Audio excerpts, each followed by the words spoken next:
There was no room for emotion in a hate crime.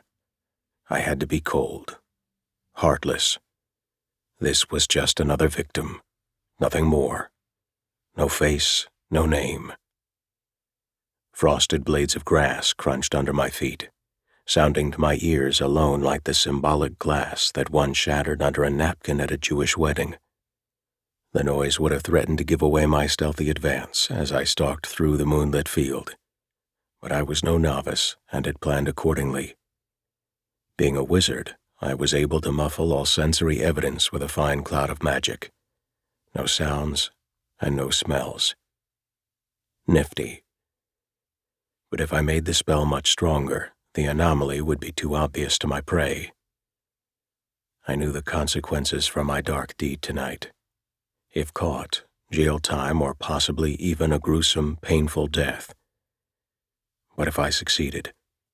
The look of fear and surprise in my victim's eyes before his world collapsed around him was well worth the risk. I simply couldn't help myself. I had to take him down. I knew the cops had been keeping tabs on my car, but I was confident that they hadn't followed me. I hadn't seen a tail on my way here, but seeing as how they frowned on this kind of thing, I had taken a circuitous route just in case. I was safe. I hoped. Then my phone chirped at me as I received a text. My body's fight-or-flight syndrome instantly kicked in, my heart threatening to explode in one final act of pulmonary paroxysm. I hissed instinctively, practically jumping out of my skin. I had forgotten to silence it. Stupid, stupid, stupid. My body remained tense as I swept my gaze over the field, sure that I had been made. My breathing finally began to slow, my pulse returning to normal, as I noticed no changes in my surroundings. Hopefully, my magic had silenced the sound and my resulting outburst. I glanced down at the phone to scan the text, and then typed back a quick and angry response before I switched the cursed phone to vibrate. Now, where were we? I continued on, the lining of my coat constricting my breathing. Or maybe it was because I was leaning forward in anticipation. Breathe, I chided myself. He doesn't know you're here. All this risk for a book. It had better be worth it. I'm taller than most, and not abnormally handsome, but I knew how to play the genetic cards I had been dealt.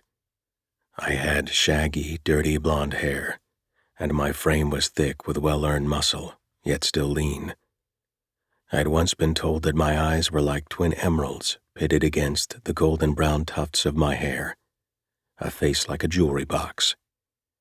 Of course, that was 2 bottles of wine into a date, so I could have been a little foggy on her quote. Still, I liked to imagine that was how everyone saw me.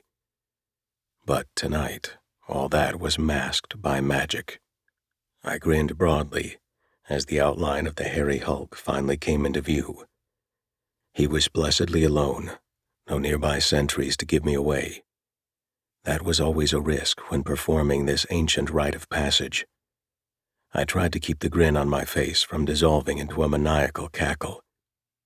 My skin danced with energy, both natural and unnatural, as I manipulated the threads of magic floating all around me.